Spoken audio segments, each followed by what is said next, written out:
In the last three videos, we discussed the branches of the United States government, the executive, legislative, and judicial branches, with focus on the Supreme Court for the judicial branch.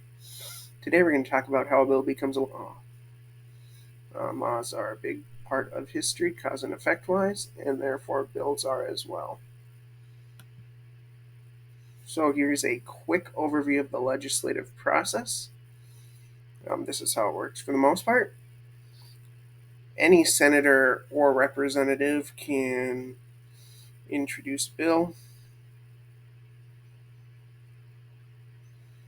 Constituents can propose a bill to their senators. A bill is first debated in a subcommittee. Hearings are called in these subcommittees to consider each bill. Witnesses and/or experts may also be called to testify for or against a given bill.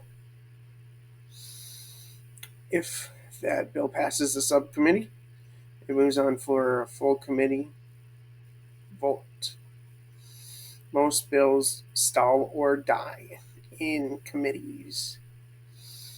Once a bill is passed, a full House or Senate vote takes place. That vote must be a 50% vote. 50, well, it's got to be more than half to vote in favor of a bill for it to pass that House. Once it passes the first House, the vote must be repeated in the other House. The House has specific procedures for debate. The Senate can debate for a really long time. You may have heard of the term filibuster.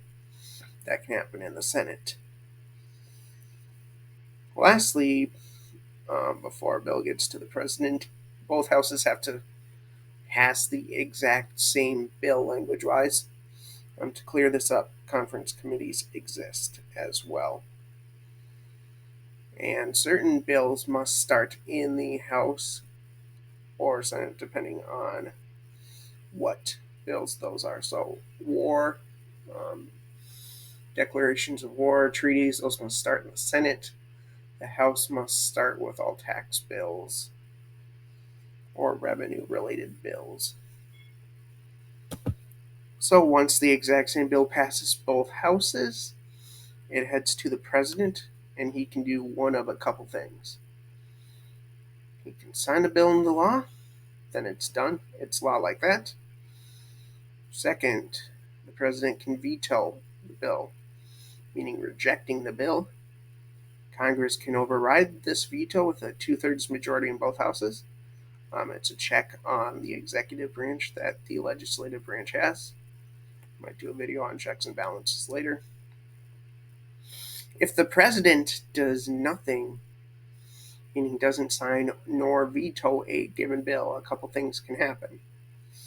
If Congress is in session, the bill becomes law after 10 days of inaction by the president. If Congress adjourns and the president does nothing within 10 days, that bill is dead and does not become law. That is a quick overview of how a bill becomes a law. Hope you enjoyed this video. If you did, consider liking and subscribing to the channel for more history-related videos.